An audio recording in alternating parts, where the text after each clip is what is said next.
big win for the Trump administration. The University of Pennsylvania is agreeing to ban transgender athletes from women's sports. UPenn will also strip the records held by Lia Thomas, a former transgender swimmer for the university. Trump's education department had found that Penn violated Title IX, a law that prohibits sex discrimination, after allowing Thomas to compete with biological women. Penn will now have to give Thomas's titles to the second-place finishers, and Thomas will have to apologize to every impacted swimmer.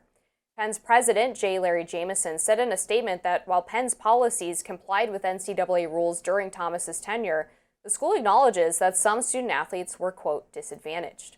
Jamieson continued, "We recognize this and will apologize to those who experienced a competitive disadvantage or experienced anxiety because of the policies in effect at the time." Notably, the Trump administration said it was freezing $175 million in federal funding to Penn over allowing Thomas to compete. Jennifer Bing of the National Center for LGBTQ Rights denounced Penn's decision, saying in a statement, quote, "This administration's use of bullying and threats to try to force universities to disavow their commitment to basic equality for all students is deeply disturbing. We are disappointed to see such an important and respected university give in to these demands."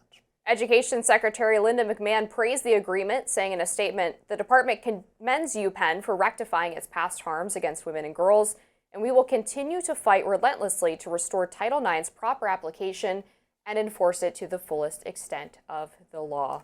I think it's no secret that I am very excited about this. I think this is a huge win for the women who had to deal with a man competing in their sports, also taking space in their private locker rooms. And it's only disappointing that UPenn could not do this of their own courage. It took the Trump administration using political will and threatening to withhold that $175 million in funds to get them to do the right thing. So a couple of things. First of all, I think that I am perhaps more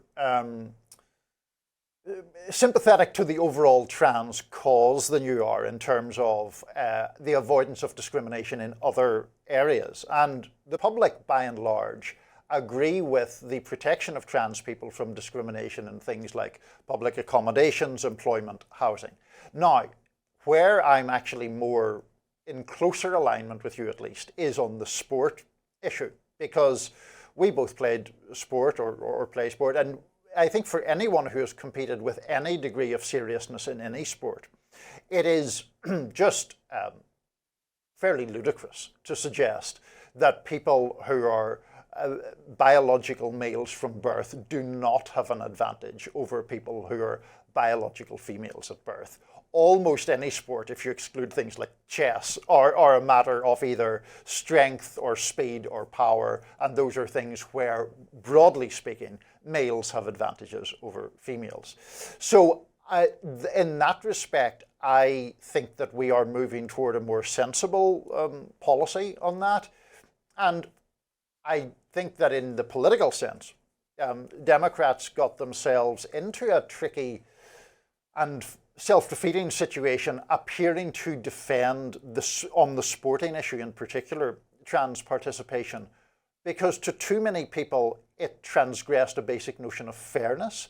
And it's not only about people at Lia Thomas's level, in NCAA Division I, whatever. It's about almost any sport where as I say, anyone who loves sport or has played sport understands the passions that are involved, the time commitments that are involved, all of that.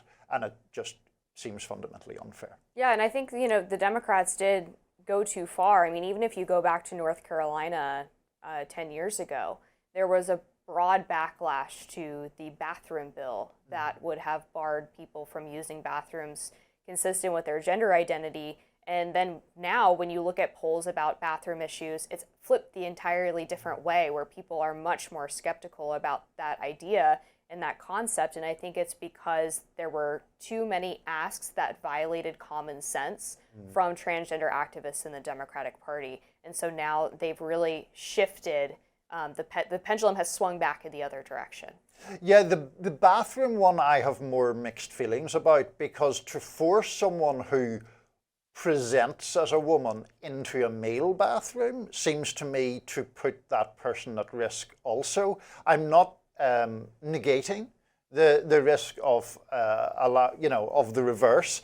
I will cite Robbie, who isn't here with us this week, although he'll be back next week. His argument is to have a third gender-neutral bathroom, which I think is maybe the best solution to that issue, even though, of course, you need to then incur the costs of and space of providing an additional bathroom. But that seems to me the most commonsensical way of resolving that one. Yeah, I think that's right, because there are people who pass, so to speak, and things get complicated in that limited category. I mean, I think one other important thing to note about what's happened with UPenn is that because the Trump administration got a win on this, this will be a roadmap for other schools that were allowing men to compete. I mean, I remember there was a huge controversy with a volleyball program at, I believe it was San Diego State, where a bunch of their opponents were actually forfeiting matches against them, forfeiting games because of the presence of a male on that team. So I think that they have the potential to rack up additional moves like this of either stripping titles or issuing apologies to the impacted female athletes from universities across the country. Sure.